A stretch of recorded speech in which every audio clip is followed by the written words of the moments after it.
কি অবস্থা সবার? প্রিয় এসএসসি পরীক্ষার্থী 2026 ব্যাচের সবাইকে স্বাগতম। আজকে আমরা শুরু করতেছি হচ্ছে এসএটি টেস্ট পেপার সলিউশন। প্রথমে আমরা যশোর জেলা স্কুল দিয়ে শুরু করব। যশোর জেলা স্কুলের যেই সেট থেকে যে প্রশ্নগুলো আসছিল সেগুলোই প্রথমে আছে। দেখো কি আছে। ফার্স্ট আছে যে হচ্ছে এ সেটের প্রকৃত উপসেট কতটি। ঠিক আছে, এখানে একটু বানান প্রকৃতি আছে, প্রকৃতি হবে না, প্রকৃত হবে। ঠিক আছে, তাহলে এ সেটের প্রকৃত উপসেট কত। একটা কথা মাথায় রাখবা, প্রকৃত উপসেট সংখ্যা নির্ণয় করার যে সূত্র, সেই সূত্রটা হচ্ছে 2 টু দি পাওয়ার n-1। একটু বুঝিয়ে বলি, দেখো কোন একটা সেটের উপসেট সংখ্যা নির্ণয় করার পদ্ধতি হচ্ছে 2 টু দি পাওয়ার n। মানে কোন একটা সেটের সদস্য সংখ্যা যতগুলো হবে, হ্যাঁ, যেমন এই সেটের সদস্য কত, 5, a b c d e 5, তাহলে n এর মান হচ্ছে 5। তাহলে n ইকুয়াল টু কি, n হচ্ছে এই সেটে কতগুলো সদস্য আছে সেটা হচ্ছে n। তাহলে এই ক্ষেত্রে n এর মান কত, এই ক্ষেত্রে n এর মান হচ্ছে 5।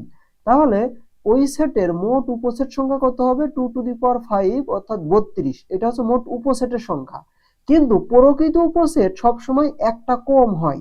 কেন? কারণ এই উপসেটটা নিজেও একটা, এই যে এই সেটটা নিজেও ওই সেটের একটা উপসেট। আর এই এই যে যেই সেট, ওই সেটকে সবসময় বাদ দিতে হয়। ঠিক আছে, তাহলেই প্রকৃত উপসেট সংখ্যা পাওয়া যায়। তাহলে তাকে নিজেকে বাদ দিলে একটা বাদ দিতে হবে, তাই তো? 32 থেকে এক বাদ দিলে কত হয়, 31 হয়। তাহলে 31 হবে হচ্ছে মোট প্রকৃত উপসেট সংখ্যা, এই যে 31। তাহলে একবার ডিরেক্ট সূত্র দিয়ে করলে হবে কত, 2 টু দি পাওয়ার n-1। ঠিক আছে, এটা করলে একবার তুমি যে কোনো সেটের প্রকৃত উপসেট সংখ্যা পেয়ে যাবে। ওকে, তো 2 নাম্বারটা দেখো, বলছে এ সেট আর বি সেট যদি হয় তাহলে n of a cross b, মানে এই দেখো এ আর বি দুইটা সেট, আমরা জানি দুইটা সেট গুণ করলে ক্রমজোড় পাওয়া যায়। কি পাওয়া যায়? অনেকগুলো ক্রমজোড় পাওয়া যায়, তাই তো? এখন বলতেছে এইখানে এ সেট দেওয়া আছে, বি সেট দেওয়া আছে, তাহলে এ আর বি ক্রস গুণ করলে এখানে মোট কতগুলো ক্রমজোড় পাওয়া যাবে। এই দেখো n, সামনে n দ্বারা বুঝাইছে যে এখানে মোট কতগুলো ক্রমজোড় পাওয়া যাবে।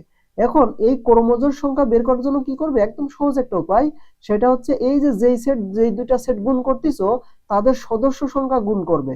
এখানে এ সেটের সদস্য কয়জন, 3 জন, তাহলে 3 গুণ, এখানে বি সেটের সদস্য কয়জন, 3 জন, তাহলে 3 গুণ 3 করলে কত হয়, 9 হয়। তাহলে এই যে এ ক্রস বি, এই এ ক্রস বি করলে এর যে সদস্য সংখ্যা, মানে ক্রমজোড়ের যে সদস্য, সেই মোট ক্রমজোড় হবে কয়টা, 9টা। এই যে দেখো 9টা। ঠিক আছে, আচ্ছা, এবার 3 নম্বরে বলছে কি, এই ফাংশনের লেখচিত্র টি। দেখো 1 নম্বরে আছে 2,5 বিন্দু পাবে, মানে এই ফাংশনটা এই 2,5 বিন্দু দিয়ে যায়, এটা একটা কথা বলছে। 2 নম্বরে বলছে এইটা একটা সরল রেখা। এখন একটা জিনিস প্রথমে আমরা 2 নাম্বার দেখব। দেখো এইটা কি একটা সরল রেখা? দেখো কোন একটা সমীকরণ, সেটা সরল রেখা নাকি বক্ররেখা নাকি বৃত্ত নাকি হচ্ছে অন্য কোনো কিছু, সেটা আমরা কিভাবে বুঝবো? একদম সহজ ভাবে দেখো, এইখানে আমাদের যে ফাংশনটা আছে সেটা হচ্ছে y equal to 2x plus 1। এখন কোন সমীকরণের চলকগুলোর সবগুলো চলকের পাওয়ার যদি 1 হয়, এইখানে দেখো y এর পাওয়ারও 1, x এর পাওয়ারও 1।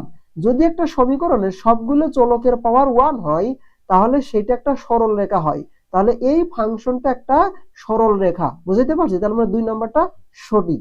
এখন বলতেছে 1 নম্বরে যে এই সরল রেখাটা হচ্ছে 2,5 বিন্দুগামী।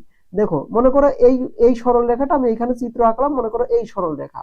ঠিক আছে, এখন এই সরল রেখা কথার কথা, এই বিন্দুটা মনে করো 2,5 বিন্দু। তো এখন এই 2.5, এখন এই সরল রেখাটা যদি এই 2,5 বিন্দু দিয়ে যদি অতিক্রম করে, মানে মনে করো এই 2,5 বিন্দুটাই সরল রেখার উপরে অবস্থিত। দেখো এই 2,5 বিন্দুগামী আর 2.5, এই 2,5 বিন্দুটা হচ্ছে সরলরেখার উপর অবস্থিত, দুইটা একই কথা। ঠিক আছে, তাহলে কোন একটা সরল রেখা কোন একটা বিন্দু দিয়ে যদি যায়, এই কথার মানে হচ্ছে ওই বিন্দুটা মূলত ওই সরল রেখার উপরে অবস্থিত। আর এই ঘটনা যখন ঘটে তখন একটা কাহিনী হয়। কি কাহিনী? এই বিন্দুটা যদি এই সমীকরণে বসিয়ে দেওয়া যায় তাহলে এই লেফট হ্যান্ড সাইড আর রাইট হ্যান্ড সাইড সমান হয়। এখন এই বিন্দুতে এই প্রথমটা হচ্ছে x এর মান আর দ্বিতীয়টা হচ্ছে y এর মান। আমরা জানি প্রত্যেকটা ক্রমজোড়ের প্রথমটা হয় x এর মান আর দ্বিতীয়টা y এর মান। তাহলে এখানে x এর ভ্যালু কত, 2, y এর ভ্যালু কত, 5। এখন তুমি এই সমীকরণে x এর হচ্ছে কি, x এর মান 2 আর y এর মান 5 বসায় দাও। y 5 ইকুয়াল টু, এখানে x এর ভ্যালু কত, 2, তাহলে 2 ইনটু 2 প্লাস 1। দেখো লেফট হ্যান্ড সাইড 5 হচ্ছে, রাইট হ্যান্ড সাইডও 5 হচ্ছে, তার মানে কি left hand side right hand side সমান হচ্ছে। তার মানে এই যে 2,5 বিন্দু, এইটা এই কোণ হচ্ছে কি এই সরলরেখার উপরে অবস্থিত। অর্থাৎ আরেকভাবে বললে বলা যায় যে এই সরলরেখাটা এই 2,5 বিন্দুগামী। ক্লিয়ার? কোনো একটা সরলরেখা এই বিন্দু দিয়ে যাবে কিনা সেটা নির্ভর করবে যে এই বিন্দু এক্স আর ওয়াই এর মানটা যদি এই সমীকরণে বসিয়ে দিই তাহলে দেখবো লেফট হ্যান্ড সাইড আর রাইট হ্যান্ড সাইড মিলে কিনা। যদি মিলে যায় তাহলে বলে দিব যে ওইটা হচ্ছে ওই বিন্দুটা হচ্ছে এই সরলরেখার উপরে অবস্থিত, অথবা এই সরলরেখাটা এই বিন্দু দিয়ে যায়। ঠিক আছে, একই কথা। এখন দেখো বলছে যে y equal to -3 Rekha y equal to -3 রেখাকে ছেদ করে, মানে এই রেখাটা এই রেখাকে ছেদ করে কিনা সেটা আমাদের দেখাতে হবে। এইটা দেখানোর জন্য খুব সহজ একটা কথা বলি, খুব সহজ, দেখো একটু মনোযোগ দিয়ে কথাটা শোনো। সেটা হচ্ছে যে কোনো একটা সরলরেখা যদি আরেকটা সরলরেখাকে ছেদ করে তাহলে যেই জিনিসটা ঘটে সেটা হচ্ছে ওই দুইটা সরলরেখাকে সমাধান করলে একটা কমন বিন্দু পাবা। ঠিক আছে, দেখো এই একটা সরলরেখা এই একটা সরলরেখা যদি দুইটা ছেদ করে দেখো তাদের একটা কমন একটা বিন্দু থাকে। কি থাকে? একটা কমন বিন্দু থাকে, মানে ওই বিন্দুটা এই রেখার উপরেও অবস্থিত আবার এই রেখার উপরেও অবস্থিত। এবার আমি যদি এটাকে যদি একটু ম্যাথমেটিক্যালি বলি তাহলে বলবো যে এই যে y equal to 2x plus 1 আর এই যে y ইকুয়াল টু -3 এই দুইটা সরল রেখাকে তুমি যদি সমাধান করো, ঠিক আছে, ওই যে প্রতিস্থাপন বা অপনয়ন যেটাই হোক, এই পদ্ধতিগুলো ব্যবহার করে তুমি যদি এই দুইটা সরল রেখা সমাধান করো তাহলে তুমি একটা বিন্দু পাবা। কি পাবা? একটা বিন্দু, অর্থাৎ এক্স ওয়াই কমা বিশিষ্ট এরকম একটা বিন্দু পাবা। যেই বিন্দুটা কি? যেই বিন্দুটা এই যে সেই ছেদ বিন্দু। যদি তুমি দুইটা সমাধান করে এরকম এক্স ওয়াই এর একটা বিন্দু পাও তাহলে বুঝে নিবা তারা কি করছে, তারা ছেদ করছে। কোন বিন্দুতে ছেদ করছে? এই যে যেই বিন্দু এক্স ওয়াই এর যেই মানটা বের হবে ওই বিন্দুতে ছেদ করছে। আর যদি এরকম বিন্দু বের না হয়, এক্স এবং ওয়াই এর দুইটা মান যদি বের না হয় তাহলে বুঝতে হবে তারা ছেদ করেনি। বুঝাইতে পারছি? এখন দেখো তো এইখানে দেখো তো ওয়াই, এখন ওয়াই ইকুয়াল টু কত? -3। দেখো ওয়াই এর একটা মান কিন্তু আমরা অলরেডি পেয়ে গেছি। ওয়াই এর মান কত? ওয়াই এর মান -3। এখন শুধু এক্স এর মান বের করতে হবে। এখন এক্স এর মান যদি আমরা বের করতে পারি তাহলে এখানে দেখো এক্স এর একটা মান হবে, ওয়াই এর একটা মান হবে, তাই তো? এখন এই ওয়াই ইকুয়াল টু -3 এটা আমরা 1 নম্বরে বসিয়ে দিই। তাহলে ওয়াই ইকুয়াল টু -3 1 নম্বর সমীকরণে বসিয়ে দিলে কি হচ্ছে দেখো তো? Y equal to -3 equal to হচ্ছে 2x প্লাস 1। এই প্লাস 1 কে যদি এই পাশে নিয়ে আসো তাহলে কি হবে? -4 ইকুয়াল টু 2x। তাহলে x ইকুয়াল টু কত হবে? x ইকুয়াল টু হবে -2। এই দেখো y এর মান -3 বসালে x এর মান আসতেছে কত? -2। তার মানে ওই যে সরল রেখা এই যে y equal to 2x plus 1 এই সরল রেখাটা এই y ইকুয়াল টু -3 রেখাকে কোন বিন্দুতে ছেদ করে?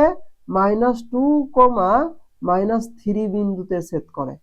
বুঝতে পারছি? তার মানে এরা মূলত আসলে কি ছেদ করে। ঠিক আছে, 1 2 3 এই তিনটাই রেজাল্ট অ্যান্সার হবে। ঠিক আছে, এই ঘ নম্বর 1 2 3। আচ্ছা, এখন দেখো 4 নম্বর প্রশ্নে বলছে যে a সমান ফাঁকা সেট b সমান হচ্ছে a। তাহলে a আর b কে যদি ইউনিয়ন করি তাহলে কত হবে? আচ্ছা, ইউনিয়ন করা মানে কি? ইউনিয়ন করা মানে a এর সেট আর b এর সেটে যত উপাদান আছে সবাইকে নিয়ে, মানে কমন আনকমন সবাইকে নিয়ে আমাকে এর অ্যান্সার বলতে হবে, তাই তো? এখন একটা জিনিস দেখো, এ সেটের সদস্য কারা? এ সেটের সদস্য ফাঁকা সেট। এই দেখো ফাই, ফাই মানে ফাঁকা সেট।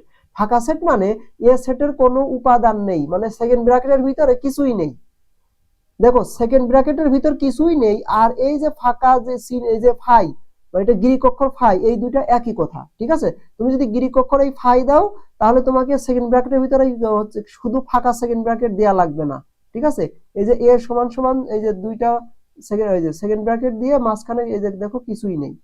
তুমি হয় তোমাকে ফাঁকা সেট এইভাবে লিখতে হবে, আর নয়তো এই যে ফাই চিহ্ন এইভাবে লিখতে হবে। ঠিক আছে, তো এখানে দেখো ফাই দিয়ে লেখা আছে, তো ফাই মানে এ সেটের কোনো উপাদান নেই। তাহলে এ সেটের কোনো উপাদান নেই, আর বি সেটের উপাদান কে? এ। এখন তাহলে এ আর বি যদি তুমি যদি কমন আনকমনের উপাদান নাও তাহলে কি থাকে বলো তো? শুধু এ থাকে না? শুধু এ থাকে। তার মানে এ আর বি তুমি যদি কমন আনকমন করো তাহলে শুধু এ হবে। শুধু কি হবে?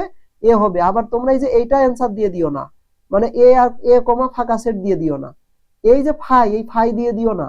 ফাই তো ফাই দ্বারা বোঝাইছে তার কোনো উপাদান নেই। বুঝতে পারছি? একদম ফাঁকা, এই যে সেকেন্ড ব্র্যাকেটের মাঝখানে ফাঁকা, এই যে ফাঁকা। বুঝতে পারছি? ফাই একটা জাস্ট প্রতীক।